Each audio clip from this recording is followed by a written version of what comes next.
Hello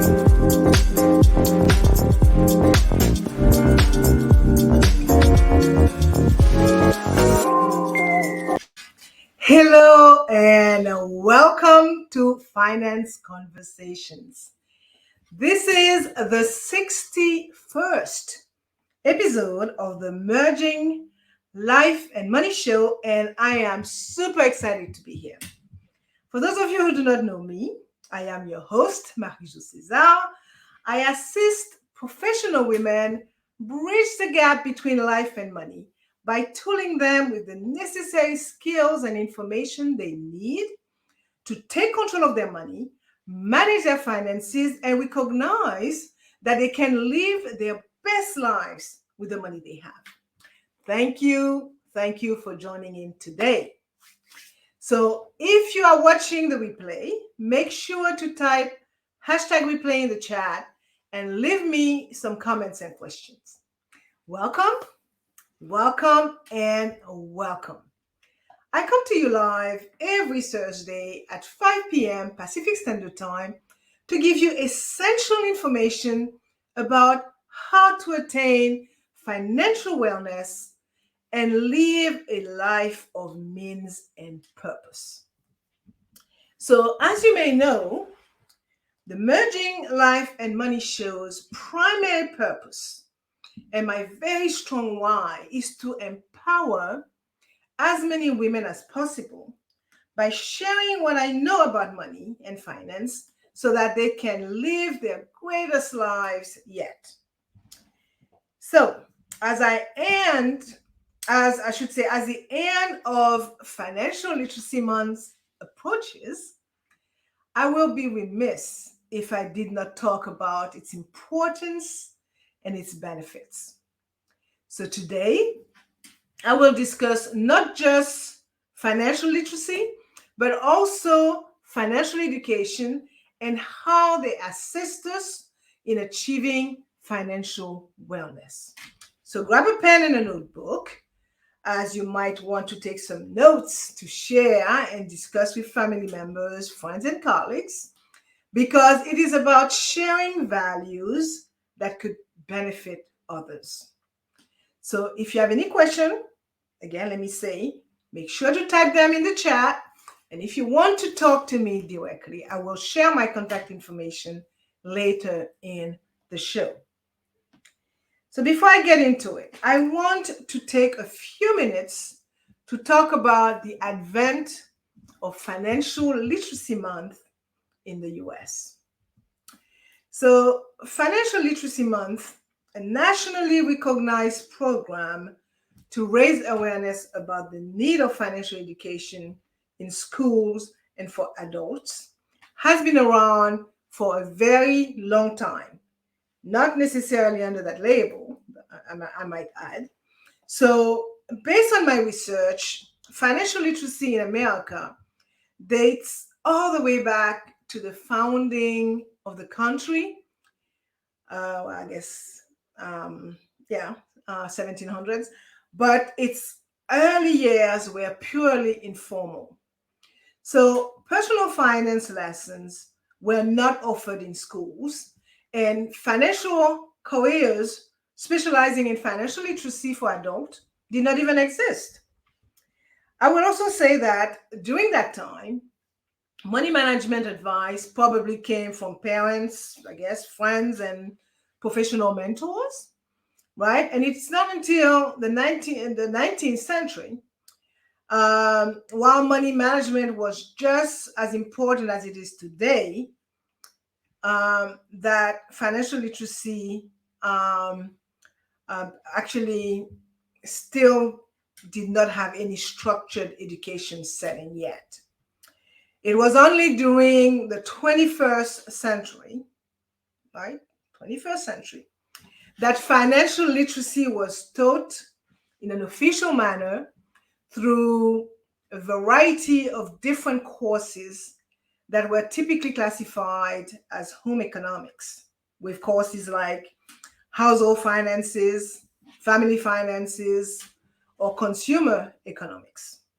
And according to a chap by the name of Alexander Lowy, a professor in the practice of finance at Gordon College in Massachusetts. The idea for introducing financial literacy into these classes originated at the University of Chicago. So, through the 21st century, financial literacy really took off. It is now taught in high schools and universities throughout the United States. Today, 45 states incorporated personal finance classes in their K-12 curricula. However, only 22 states are required to offer high school students to take a personal finance class, and only 17 states require high school students to take one. Additionally, a 2017 study conducted by Champlain College scholars graded 27 states with a C or below for their efforts to promote financial literacy.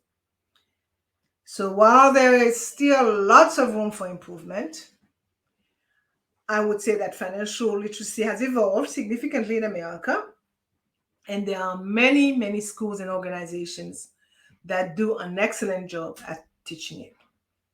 So today I will talk about, naturally, financial education, financial literacy, and financial wellness. So let's look at the first point, which is financial education. The OECD, which stands for the Organization for Economic Cooperation and Development, defines financial education as the process by which financial consumers and investors improve their understanding of financial products and concepts, and through information, instruction, and or objective advice, develop the skills and confidence to become more aware of financial risks and opportunities, make informed choices, know where to go for help, and take other effective actions to improve their financial well-being. Simply put, and try to summarize or shorten this definition, financial education is an approach that focuses on teaching individuals about personal finance, which leads to comprehending how financial resources work, okay? And financial education empowers you to make good financial decisions and understand investment as well as money management. The fact remains that financial education is more necessary nowadays than ever before, not just for investors, but for the regular consumer, okay? And it is also very important to those consumers and to the typical family trying to determine how to max out their budget, trying to determine how to buy a home or care for their kids' education and or guarantee an income when they decide to retire. Meanwhile, these consumers and families are presented with a myriad of complex financial products with a large range of options, from reverse mortgages to annuity to choose from, rendering any financial decision that much more difficult to make. So gone are the days when they could just choose between interest rate of on two different banks or savings plan, for example. At the same time, the responsibility and risk for financial decision that will have a significant influence on their future life, most notably pensions, are rapidly shifting from government and employers to the employees. So the burden is shifted to the regular consumer. Furthermore, since life expectancy is increasing, the pension issue is becoming even more critical, as an individual will be in retirement for longer periods of time. Okay, so because of the growing sophistication of finance in general, individuals who are not financially educated will not be able to pick the appropriate savings or investment for themselves, and may also be vulnerable to fraud and scams. That's how it goes, right? You don't know, and you go for it. However, when they become financially educated, they will be more inclined to save and to ask their service providers for products and services that meet their needs, which in turn will positively impact both investment levels and economic growth. So I will end the first point by saying that with the right financial education, people can learn how to save money, how to invest wisely, and how to avoid financial pitfalls. So let's look at the second point, which is financial literacy.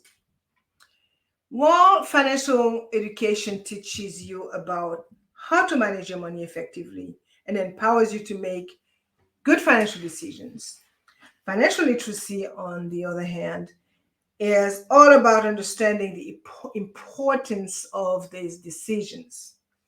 So, in the final analysis, you need education to achieve literacy.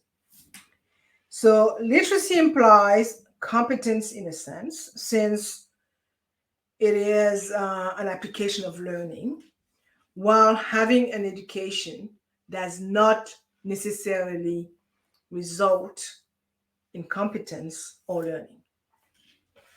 So, financial literacy is simply the knowledge and understanding of basic financial concepts, as well as the ability to use that knowledge and other financial skills to manage financial resources effectively for a lifetime of financial well being.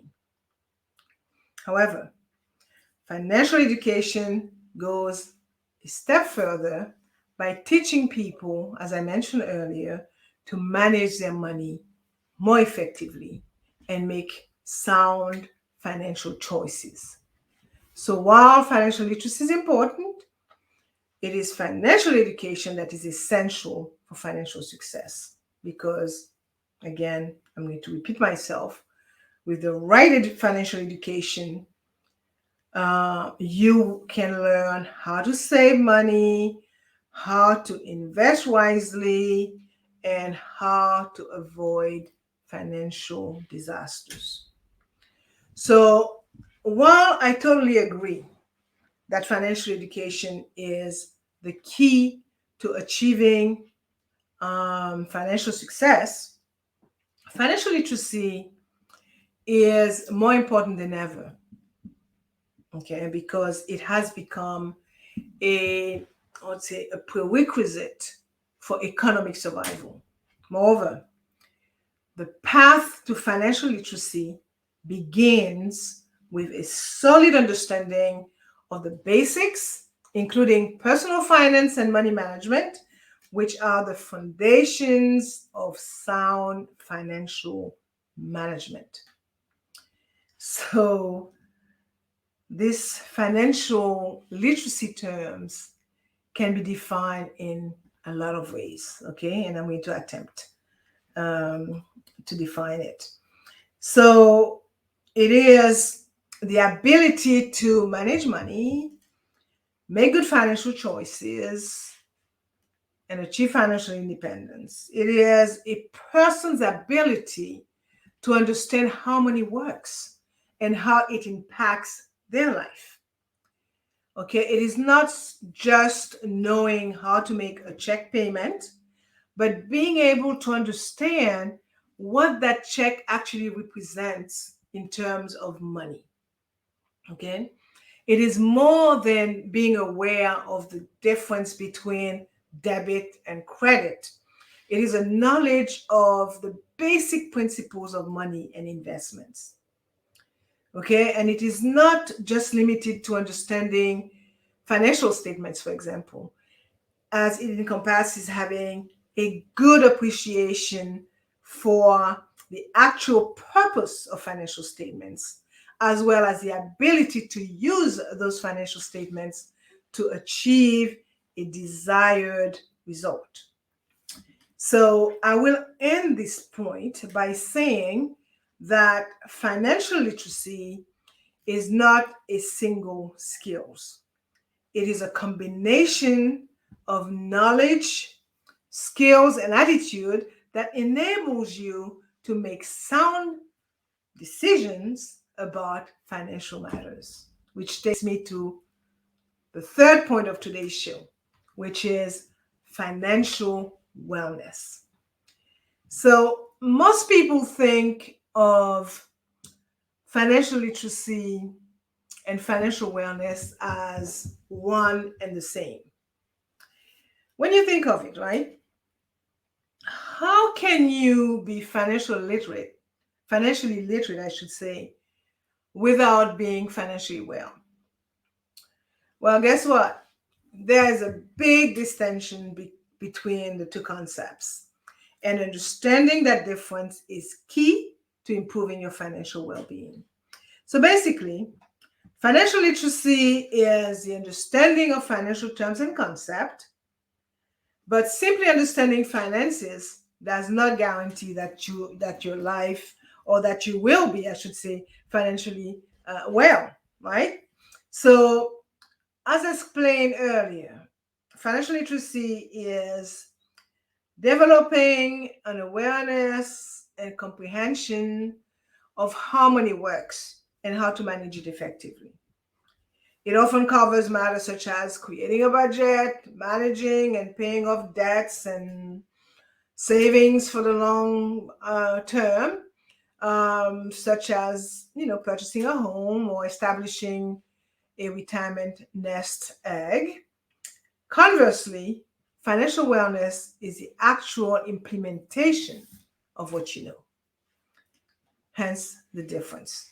So, as you well know, it is one thing to be aware of what you should be doing, like spend less than you earn, live within your means, avoid getting into debt to pay for stuff you cannot afford to in the first place, and save to accumulate wealth for long-term goals such as retirement or child's college education. And it is quite another to grasp how to carry out such tasks regularly, or even to carry them out at all.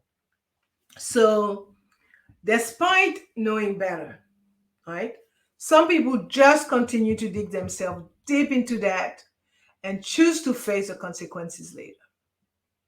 So, as I see it, in order to achieve financial wellness, it is critical that you must be both financially educated and financially literate. So, through financial education, we gain a deeper understanding of financial concepts and strategies, while financial literacy allows us to apply this knowledge in practical ways. So, with both of these components in place, we can make informed decisions about our finances and take charge of our financial well-being, right?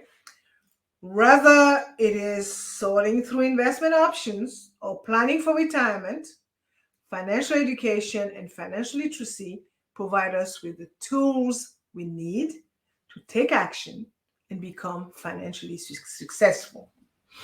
So, if you want to achieve financial wellness, you must prioritize both financial education and financial literacy in your life.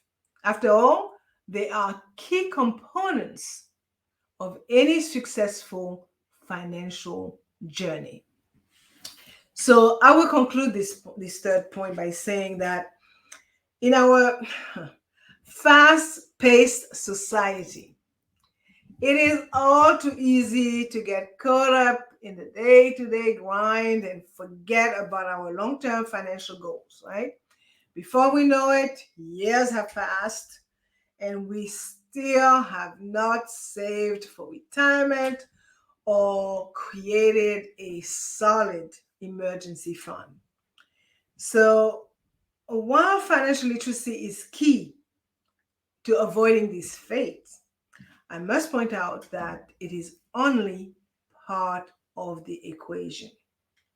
So, to achieve true financial wellness, you must take a holistic approach that encompasses both your spending and saving habits, as well as your overall mental well being. Okay, so I will end this point about financial wellness by saying that financial wellness requires both financial education and financial literacy, as again, it encompasses the entire financial picture.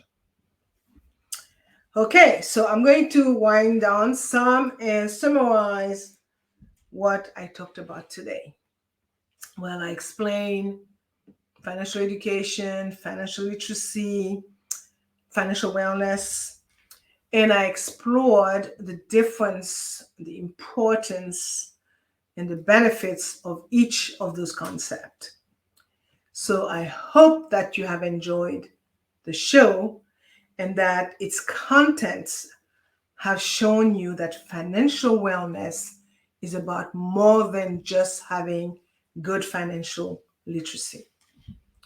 So while it is important to have a firm understanding of the numbers, it is also crucial to be emotionally and mentally healthy when it comes to your finances. And that's where I come in. My mission is to help you develop a holistic plan for your money so you can achieve true financial wellness. So if you're ready to get started, book a complimentary consult with me today. And you can do so by visiting my website. I'm trying to put my information below here. So let me go and grab this banner real quick. Here it is. So you could do so by visiting my website, as I was saying, which is maryjocaesar.com, or by sending me an email at mj@maryjocaesar.com, or by sending me a DM, a direct message via Messenger or Instagram. My contact information, as I said, is scrolling under the screen there, and I will leave it there until I end the show.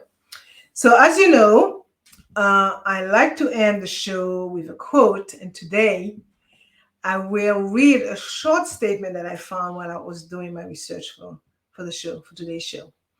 And it reads, "The ability for people to navigate the complexities of today's financial realities is a key component to better financial behaviors and personal empowerment.